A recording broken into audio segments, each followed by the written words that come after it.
Salam sejahtera untuk kita sekalian. Kita berjumpa dalam program Penerapan Ilmu Matematika dalam Bisnis bersama Enos Kabu. Video ini adalah video pembelajaran yang ketiga. Dalam video pembelajaran ketiga ini, kita akan belajar tentang barisan geometri dan penerapannya dalam bisnis.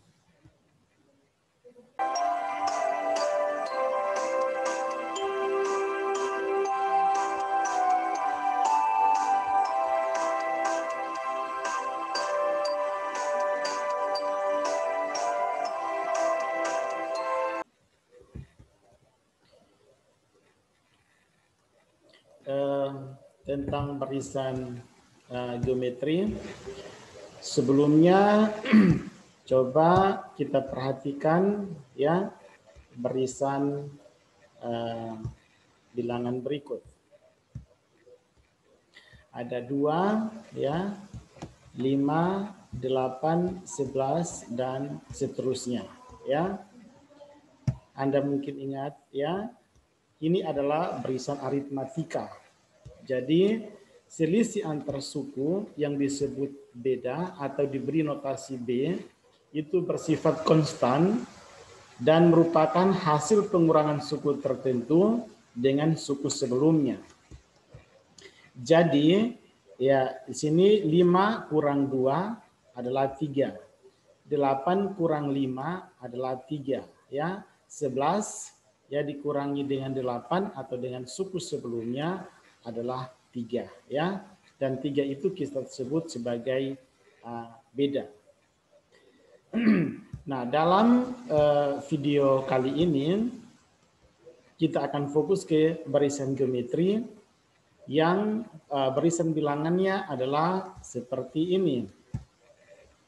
Ada 2, 4, 8, 16 dan seterusnya. Nah, ternyata barisan geometri ini selisih antar suku itu disebut dengan rasio ya. Rasio. Jadi dia juga selisihnya bersifat konstan dan merupakan hasil pembagian suku tertentu dengan suku sebelumnya. Jadi suku tertentu ini misalnya suku 4 ya, bilangan 4 ini dibagi dengan 2, nilainya 2. Kemudian suku ke-3, 8 dibagi dengan suku sebelumnya yaitu 4, hasilnya juga 2. 8 bagi 4, 2.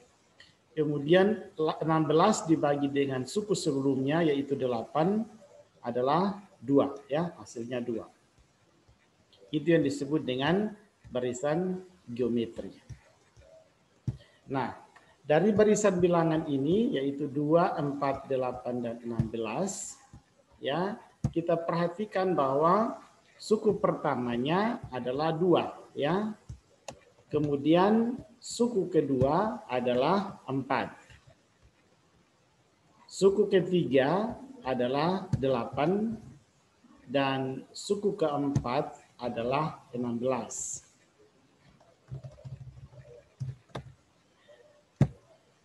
Nah, tadi sudah disinggung bahwa hasil pembagian dari satu suku dengan suku sebelumnya itu disebut dengan rasio ya, yang diberi notasi R. Jadi R U2 bagi U1 ya. Sorry, R ini adalah U2 bagi U1 atau U3 atau suku ketiga dibagi dengan U2 atau suku kedua. Nah, ini akan dan kita lanjutkan, dia akan berlanjut terus sampai kita mendapatkan ternyata ternyata R ini adalah UN ya dibagi UN kurang 1. Jadi misalnya UN-nya, N-nya adalah 3, berarti dibagi UN kurang 1. Berarti U3 kurang 1 sama dengan U2 ya, sama dengan U3 bagi U2.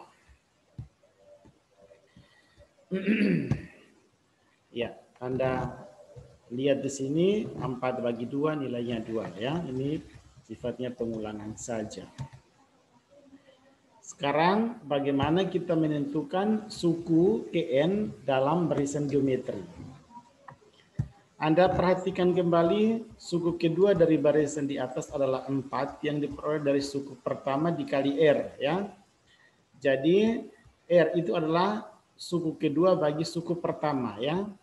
Suku kedua bagi suku pertama atau suku ketiga bagi suku kedua dan seterusnya.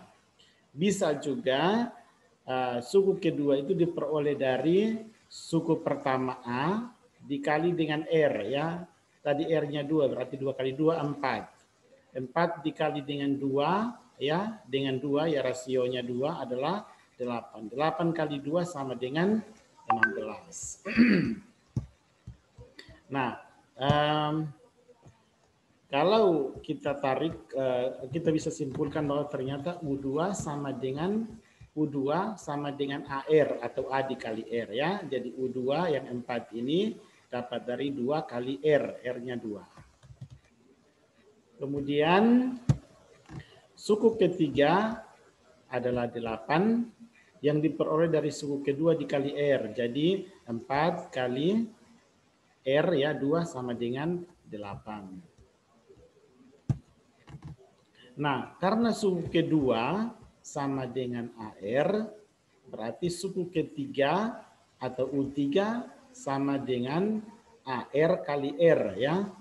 Karena suku keduanya AR, berarti suku ketiganya adalah suku keduanya, kita ganti dengan AR, dikali dengan R sama dengan AR pangkat 2. Jadi kita bisa katakan bahwa U3 sama dengan AR kuadrat ya. Jadi AR dikali R sama dengan AR kuadrat. Itu suku ketiga atau U3.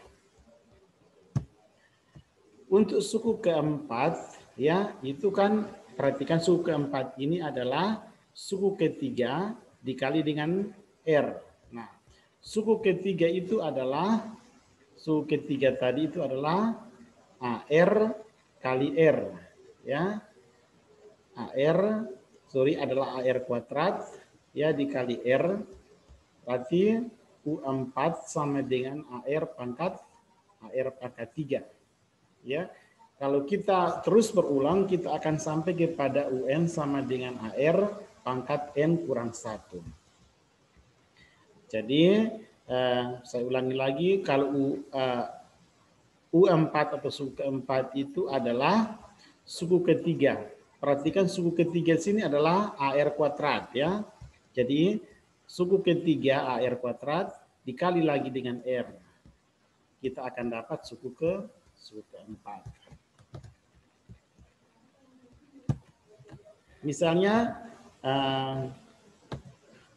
kalau kita perhatikan kembali rumus ini berarti UN adalah AR pangkat N kurang 1. Jadi N-nya misalnya kita ganti dengan 5, berarti U5 sama dengan AR pangkat 4 ya, karena 5 kurang 1 sama dengan 4. Ya, sehingga kita bisa katakan bahwa suku ke-10 berarti AR pangkat 9, karena 10 kurang 1 sama dengan 9. Dan suku ke-100 pasti AR pangkat 99. Kalau kita cari lagi misalnya suku ke-2000 berarti sama dengan AR pangkat 1999. Ya dikurang-kurang 1 saja pangkatnya. Jadi kalau kita lihat dari barisan tadi, maka suku ke-10 dari barisan 2, 4, 8, 16 adalah AR pangkat 9 ya. Sama dengan 2 kali 2 pangkat 9 sama dengan 1024. Sekarang mari kita buktikan. Betul tidak bahwa suku ke-10 dari barisan bilangan 2, 4, 8, 16 itu adalah 1024. Ya, ini kita punya barisan kita punya suku pertama atau suku ke-1 atau A, itu dari barisan ini nilainya adalah 2. Ya, ini adalah 2. Suku kedua adalah 4. Suku kedua 4. Jadi suku kedua diperoleh dari suku pertama dikali dengan rasio. Rasionya 2. Berarti suku ketiga adalah suku kedua dikali dengan rasio. Berarti Suku ketiga sama dengan 4 kali 2 sama dengan 8. Kemudian suku keempat sama dengan 8 kali 2, 16. Suku kelima, 16 kali 2 sama dengan 32. Suku keenam, 32 kali 2 sama dengan 64. Suku ketujuh, 64 kali 2, 128. Suku ke-8, 128 kali 2 sama dengan 256. Suku ke-9 sama dengan 256 kali 2 sama dengan 512. Dan suku ke-10 adalah 512 dikali 2 sama dengan 1024. Berarti rumus ini benar, ya, bahwa suku ke-10 dari barisan bilangan 2, 4, 8, 16 dan seterusnya adalah AR pangkat 9 sama dengan 2 dikali 2 pangkat 9 sama dengan 1024. Perhatikan angka ini ternyata sama dengan pembuktian yang ini.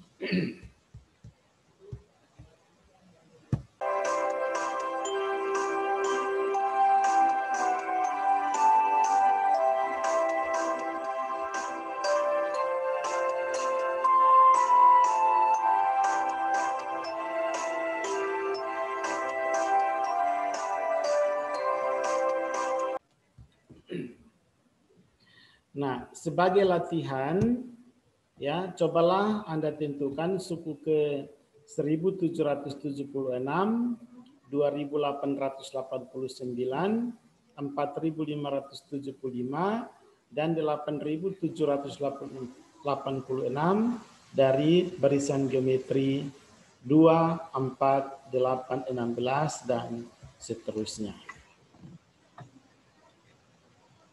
Lalu bagaimana penerapannya dalam bisnis untuk barisan geometri ini?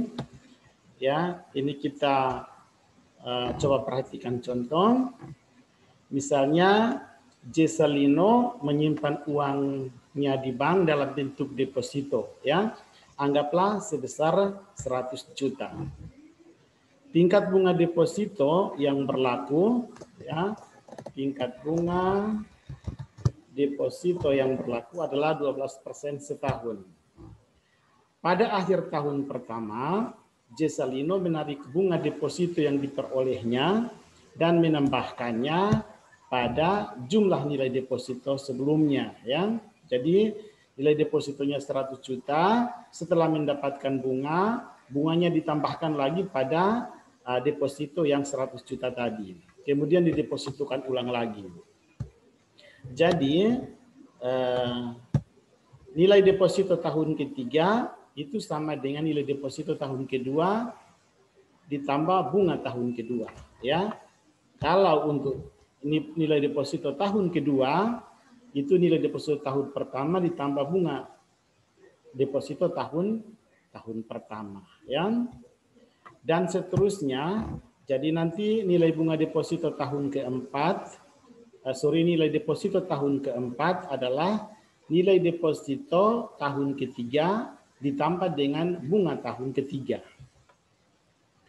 Nah, inilah yang nanti dalam istilah bisnis itu disebut dengan bunga majemuk atau bunga berbunga. Kasus yang seperti ini bisa kita selesaikan dengan menggunakan barisan geometri.